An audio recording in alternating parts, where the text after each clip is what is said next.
Well, firstly, I'm very pleased for Rob. I think the ECB have made an excellent choice there. I don't know who the other candidates were. I just know Rob Key, and I've worked with Rob Key for the last 6 years at Sky. And even though at times he plays the fool, he is no fool. He knows his cricket. There's times he's said things either on air or at the back of the box, and you just say, this lad knows his cricket. He's absolutely a cricket man from top to bottom. His daughter plays in the Kent age groups, and he's played for Kent. He's captained Kent. He's obviously played for England, and he's been a broadcaster for 6 years. I think England have made a good choice. He is an excellent cricket man, and he's got a very, very good cricket brain. I was going to ask you why him, and I think you've just explained all of those reasons there. Is it a case of just over the last few years, people at the ECB will have heard what he said, whether it be in private or on air, and thought, I like this guy's ideas? I think people once they've met Rob and worked with Rob and understood Rob, knows that he's got a lot of good ideas on the game. He's not afraid to put his head up above the parapet as well. He's not, afraid of taking a different view from someone else. We've done the cricket show, myself, him, and Michael Atherton over the last couple of years, and myself and Michael might say one thing, and Rob could easily go along with that, and he doesn't. Stand up for what he believes in. He's to a degree stubborn with that, but I like that stubbornness, that he won't be swayed. And I think that's what this role needs. People will come out with hundreds of ideas. What you need is someone with clear, crystal clear direction, not swayed by, pundits and newspapers and media. What are his ideas on how to improve the game? And as I say, when I've worked with him, he'll say things and you'll think this bloke understands the game from top to bottom.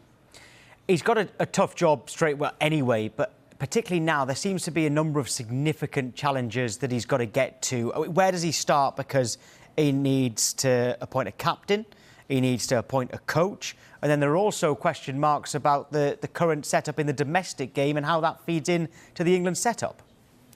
Yeah, it's a double-pronged attack, isn't it? I think it has to be the short term has to be those 2 or 3 major decisions that he has to make. I think the coach is a very important one because they have to decide the captain, but you'd want the coach's input on who he feels that the captain should be. So I'd probably go coach first, although I would make a journey up the A1 to have a word with Ben Stokes. As I said the other day, when Joe Root stood down as captain, you just want to see where Ben Stokes is mentally, physically, if he actually wants the job, if he feels he's in the right place to do the job as England captain. But you'd also want a coach to give you that input. So those major decisions, selection, is he going to go back to the selection that was previous to the Silverwood Root recent era where the coach and captain selected the side, or will he go back to a selection committee and a chairman of selectors or a national selector? Is he going to split the coaches, one-day coach and a test match coach? So there's plenty of decisions. Keeping the ball rolling in white ball cricket as well. Don't forget white ball cricket. That's why we are, to a degree, where we are now, is that white ball reset that got us to win the World Cup. We took our eye off the ball, which was the red ball, and we find ourselves bottom of the World Test Championship. So let's not go the other way and focus in on red ball cricket. Speak to Owen Morgan and Joss Butler.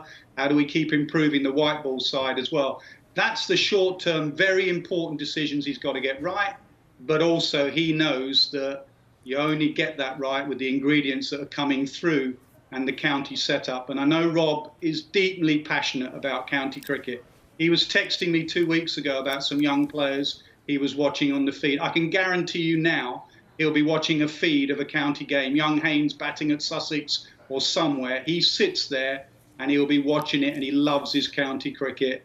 And that is going to be vital for the ingredients coming through to the Test team. Well, that's all very positive, very exciting for the English game, but we all love him here at Sky Sports, but we are journalists as well. We have to be balanced. Some will question his lack of experience, and this is a big, big role for someone who's never done anything similar to this in the past. So what potential negatives are there to this appointment? Well, you just mentioned one there. I've already seen tweets and comments about jobs for the boys, how much administration has he done. It is an administrative role, and to a degree that is correct, but I'd rather have a cricket person being the managing director of cricket, someone who understands the game, as opposed to someone who can do an excellent PowerPoint presentation. So I'd rather have a cricketer involved, but that's a valid point. So that's something the administration side, he's going to have to work on?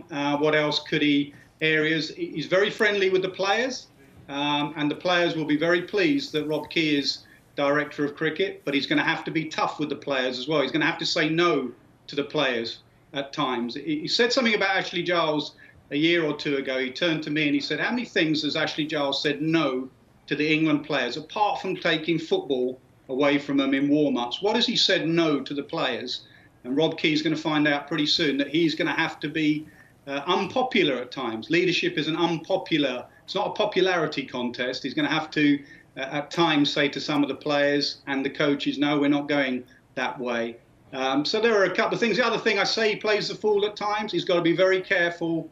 You know, the other day when he said, I don't know if I'll take the job, it might impact on my golf, on the, you know, my time on the golf course. And he's only joking, and those jokes work when you're a pundit. But when you're 20 for 3, England fans want to know that their director of cricket is fully involved with the cricket team. And I'm absolutely certain, from what I know of Rob Key, like I say, he plays the fool. He is no fool. He's a very smart cookie. Okay, good to hear. We just found another quote that's been flagged to me here.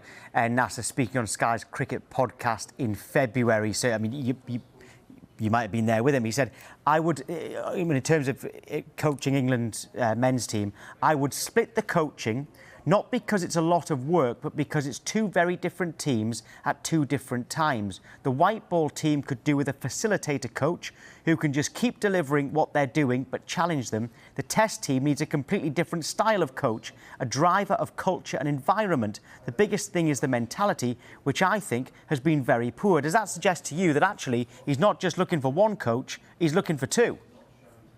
He is, but obviously it depends. I mean, we can all wax lyrical about who we want as captain and coach. It depends who is available. You know, some of the coaching gigs, IPL, they have very lucrative IPL gigs. Some of these foreign coaches, are they willing to give those up to come and coach England? So Rob has to work out who is actually available and then make his decisions from there. I know Michael Atherton has been saying for a number of years now that it's too big a job for just one coach to do. And Rob is spot on with those quotes he gave you. The England white ball team with Morgan in charge and Butler, and you can even argue in 3 months' time, 6 months' time, Butler could take over the captaincy. Butler is a very, very sharp cricket brain, and Morgan could end up a coach of the white ball side. I don't see a problem with that at all. I think Owen Morgan is a fantastic leader of men. But in the test match side are underachieving. And they do need a bit of a kick up the backside. They do need a change in culture because the ingredients are there. If you've watched county cricket over the last couple of weeks, the ingredients are there. There is no way, we're not the best side in the world, but there's no way we should be the worst side in the world. And that's exactly where we sit at the moment. And those candidates could be, I don't know, Gary Kirsten, Ricky Ponting, Justin Langer, you know, Mark Robinson, if you want an English name, has done very well at Warwickshire and with the women's team when he won the World Cup. So there are candidates there. Rob has got to make those, you know, that's one thing Andrew Strauss did well. When he first took the director's role, he got those big decisions right. He stuck with Morgan. He could have axed Morgan after that last World Cup. He didn't. He stuck with Morgan. He got that right. Trevor Bayliss he's brought in. He got that absolutely spot on. So the next 3 or 4 decisions that Rob Key makes is absolutely vital for the future of our cricket. Final word, Nasser, should just go on to the Sky Sports commentary team. Is it going to be a poorer place with a few less laughs now that Rob Key isn't going to be in there? No less laughs. He's the least funny bloke I know, to be honest. But that says something about why he's doing this job, because I had him down as one of the best newish, I know he's done 6 years now, best relatively new young broadcaster out there. His stuff from Pakistan recently on that tour, Pakistan fans absolutely loved him. He is an excellent, excellent broadcaster, Rob Key. And for him to give that up shows that he means business. He's giving up a job that he's very good at to go and do something that he will be criticised. And I will criticise him very soon for it. He will be criticised for it. So he's taken the hard path. And all we can do at Sky and English cricket is just wish him well, because he's a very decent lad.